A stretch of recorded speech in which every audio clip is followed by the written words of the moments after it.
বিসর্জন। আমি বিসর্জনের বাজনা শুনতে পাচ্ছি। বস, 10 হ্যাঁ হ্যাঁ 10 একটা একটা করে মাস কাটছে আর আমিও ভূমিকম্প হয়ে ওই চৌধুরী বাড়ির মাটিতে ফাটল ধরাচ্ছি। আমি কিন্তু তোমার প্ল্যানিং কিছুই বুঝতে পারছি না বস। আমার বাঁ হাত যা করে আমার ডান হাত জানতে পারে না রে বাদল। আর তুই তো সামান্য একটা অজুহাত, তুই আমার প্ল্যানিং বুঝবি কি করে? বাদল না বুঝলেও আমি কিন্তু তোমার প্ল্যানিং অনেকটাই বুঝতে পেরে গেছি চোখেশ্বর। তবে দেখো, যেই আগুন নিয়ে তুমি খেলা শুরু করেছো, ওই আগুন নিয়ে খেলতে গিয়ে তোমার নিজেরই যেন হাত না পুড়ে যায়। আমি যজ্ঞেশ্বর, অবশ্য ঈশ্বর যোগে। আমি নাচি না চলি, আমি নাচাই, আমি কাঁদি না কাদাই, আর আমি পড়ি না পড়াই। 7 মণ তেল তো পুড়িয়ে ফেললে, এখনো পর্যন্ত রাধাই নাচলো না। তোমার লক্ষ্যে রিট সাজিয়ে লোভীর প্রাসাদ বানানোর স্বপ্ন দেখতে দেখতে বুড়ো না হয়ে যাও। না জুলি না, বস যা ভাবে তাই করে। আর আমরা যখন বসের ছায়া সঙ্গী, আমরা ঠকবো না, কি বলো বস? পাবি পাবি, তোরাও ভাগ পাবি রে বাদল। আর ঠকবে ওই মিসেস চৌধুরী। মিসেস চৌধুরী মানে মানে সাগরের সৎমা? ওই মহিলার তো ঠকাই উচিত। যে তার নিজের স্বামী সন্তানকে ঠকাতে পারে, তার পাপের ফল যে তাকে ভোগ করতেই হবে। নিজের লোককে অবিশ্বাস করে বসকে বিশ্বাস করে বড় বাঁশটা উনি নিজে। এই বাদল,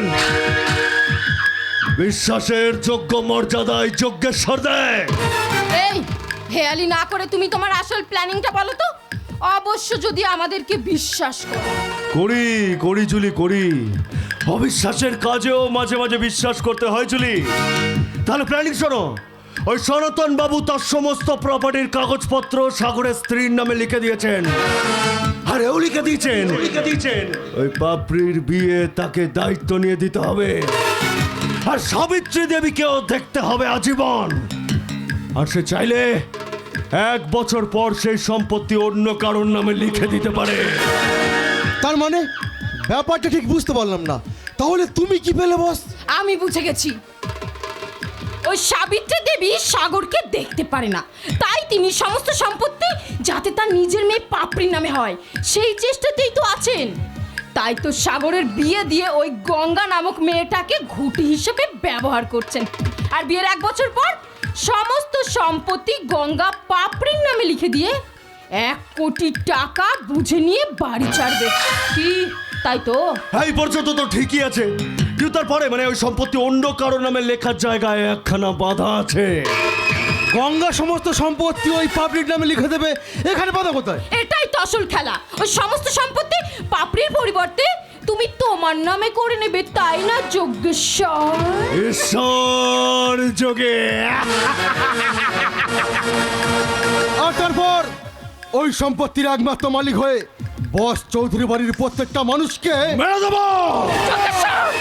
হ্যাঁ হ্যাঁ মেরে দেবো। আমি যজ্ঞেশ্বর হোম যজ্ঞ বিশ্বাসী, কিন্তু ঈশ্বর বাদে আমি জগা গুন্ডা, যার নামে 20খানা মার্ডার কেস আছে, স্মাগলিং এর কেসও আছে।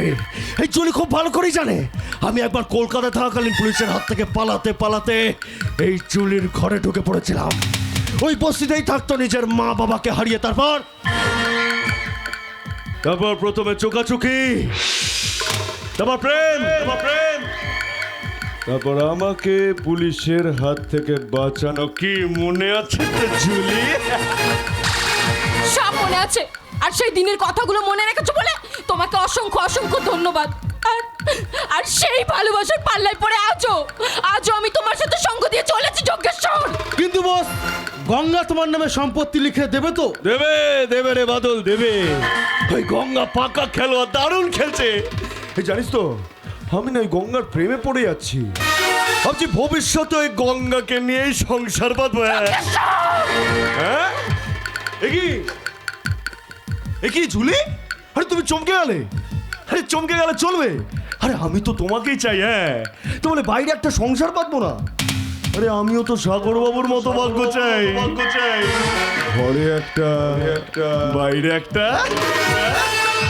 তোমার কি মনে হয় হ্যাঁ এতগুলো দিন হয়ে গেল তবুও সাগরের গঙ্গার প্রতি এতটুকুও মন গলেনি? বলেছে বলেছে বলেছে চুলি গলেছে। তবে সাগর বাবু যে বড্ড এক গুঁয়ে ব্যাকা বেঁকেই আছে। এই তো গতকালই আমার চোখে পড়লো। কি চোখে বললো বস? প্রেম, সে এক অদ্ভুত প্রেম রে বাদল। সাগর আর গঙ্গা বাড়ির ছাদে একেবারে মুখোমুখি।